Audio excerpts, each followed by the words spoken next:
काय काय करायचंय. तर मग काय असतं त्या ठिकाणी, इतक्या इतक्या पोथ्या वाटा, इतक्या इतक्या शिदा द्या, इतक्या इतकं काहीतरी रुपये दान द्या, कपडे करा, काय काय करा किंवा किती लोकांना करा, त्या पोथीच्या शेवटी लिहिलेलं असतं. मग संतांनी सांगितलेला धर्म चांगला आहे आपल्या फायद्याचा का पोथी पुराणांचा? कोणता चांगला आहे? संतांनी सांगितलेला. मग आपण कोणत्या मार्गावर चाललं पाहिजे?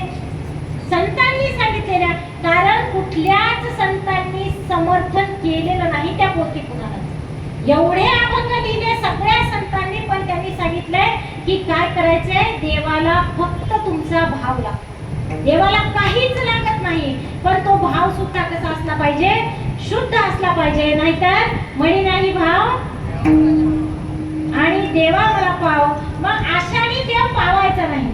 तुकडोजी महाराज म्हणतात की म्हणी नाही भाव म्हणे देव, म्हणी नाही भाव म्हणे देव मला पाव, म्हणी नाही भाव म्हणे देव मला पाव. देवा अचानक बघायचा नाही रे, देवा अचानक बघायचा नाही रे, देवा वाढायचा म्हणी मला देवा वाढायचा म्हणी मला देवा वाढायचा म्हणी मला.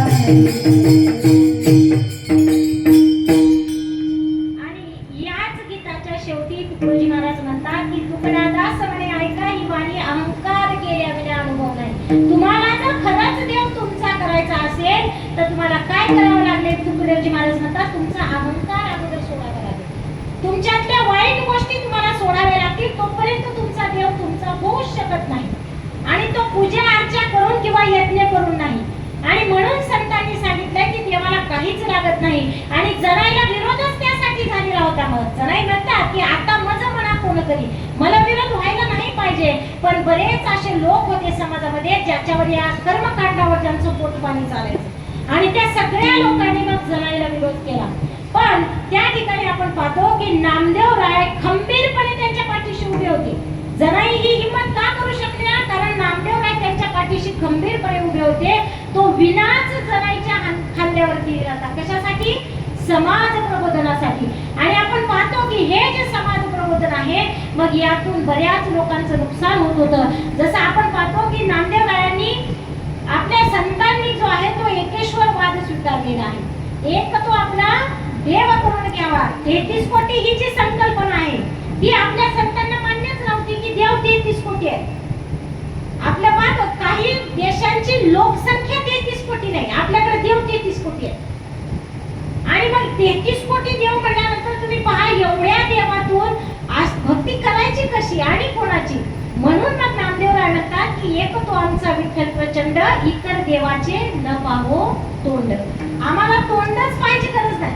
नामदेवराय म्हणतात आमचा विठ्ठल इतका प्रचंड आहे की आम्हाला जे काय मागायचं ते आम्ही या देवाकडून मागू, जी काय भक्ती करायची या विठ्ठलाची करू, आम्हाला गरजच नाही इतर देवाची. कारण 33 कोटी ही संकल्पना आपल्या संतांनी नाकारलेली आहे. संतांनी 3 भक्ती मार्ग सांगितलेले आहेत. एक म्हणजे मूर्ती पूजा. आपल्या सगळ्या संतांना मूर्ती पूजा मान्य आहे, पण ती मूर्ती एकच असावी. आपण पहा आता महिला आपल्याकडे देवघरामध्ये एवढा देव ठेवतात. काही काही घरी तर मी पाहिले टोपल्यात देव धुतात. एवढं टोपलं असतं आणि त्याच्यात देव धुतात आणि एवढे देव जमा केलेले असतात आणि त्या सगळ्या देवांमध्ये एकच नैवेद्य असते. एवढंच नैवेद्य करतात. कारण त्यांना माहिती देव खात नाही. खाल्ला असता तर केलाच नसता. देवाला जर नैवेद्य खाल्ला असता तर महिलांनी केलाच नसतं.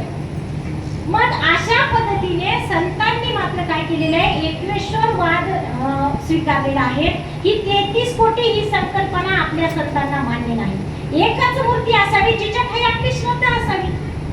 आता तुम्ही जर समजा 20 देव ठेवले देवघरात आणि तुमच्यावर काही संकट आलं तर तुम्ही नेमकं कोणाला बोलवणार आहे? बरं एखादा आता समजा तुम्ही धावा करायले, देवा धावले, तर ते देवालाही वाटेल ना, जाऊ दे हा जाईल, त्याला वाटेल तो जाईल, त्याला वाटेल तो जाईल. मग हेच सगळं संतांनी नाकारलेलं आहे की तुम्हाला जर तुमची भक्ती कुठे ठेवायची आहे ती एक असावी ना मूर्ती.